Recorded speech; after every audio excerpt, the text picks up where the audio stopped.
Assalamualaikum dan salam sehati sejiwa. Anda bersama saya Syuhaida Arifin dalam Best 5.10 edisi 5 petang. Berikut antara tumpuan jam ini.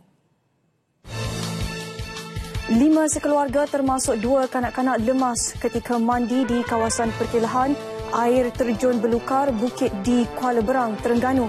Berdasarkan laporan awal ketika sedang mandi, sepasang suami isteri dan 3 anak perempuan mereka secara tiba-tiba dihanyutkan arus deras, dipercayai berpunca daripada kepala air. Mayat kelima-lima mangsa ditemui secara berperingkat oleh anggota penyelamat tidak jauh dari lokasi mangsa dilaporkan lemas, dengan mayat terakhir ditemui jam 12.37 tengah hari.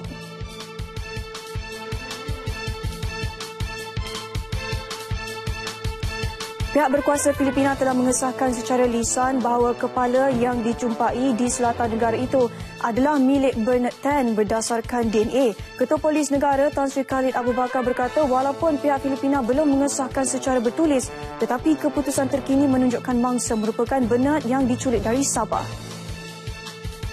Timbalan Perdana Menteri Datuk Seri Dr. Ahmad Zahid Hamidi mahu tindakan segera diambil terhadap seorang individu bergelar Datuk Seri yang dikenal pasti mendalangi sindiket yang mengeksploitasi warga asing khususnya dari Bangladesh, Indonesia dan Myanmar di negara ini. Berdasarkan sumber risikan, individu terbabit berasal dari luar negara namun berkahwin di Malaysia dan menerima gelaran Datuk Seri. Suspek ini menikmati kehidupan mewah hasil dari kegiatan haram termasuk sindiket perdagangan manusia. Timbalan Perdana Menteri menyokong supaya dipertimbangkan bayaran insentif penguatkuasaan kepada 12,685 pegawai imigresen di seluruh negara. Sebagai menghargai Jabatan Imigresen, beliau sedia berunding dengan pihak berkaitan berhubung pemberian insentif penguatkuasaan sebanyak RM200 sebulan kepada semua anggota. Berdasarkan pencapaian hasil kutipan cukai berjumlah RM3.9 bilion bagi tempoh 1 Januari hingga 1 Disember lepas, beliau yakin jumlah itu akan terus meningkat menjelang hujung tahun ini. Pemansuhan yuran persekolahan bagi sekolah rendah dan menengah yang mula dilakukan pada 2012 akan diteruskan bagi sesi pembelajaran tahun depan.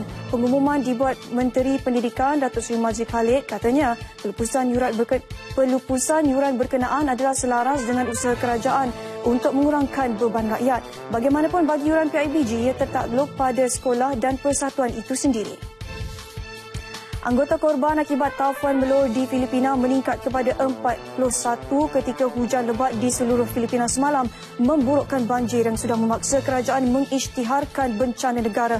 Menurut agensi cuaca kerajaan, ribut tropika yang semakin lemah di kawasan tekanan rendah membawa hujan ke tengah Pulau Visayas dan Mindanao, pulau utama di selatan. 4 mangsa dilapor masih hilang dengan 20 masih cedera. Hampir 750,000 dipindahkan ke pusat perlindungan.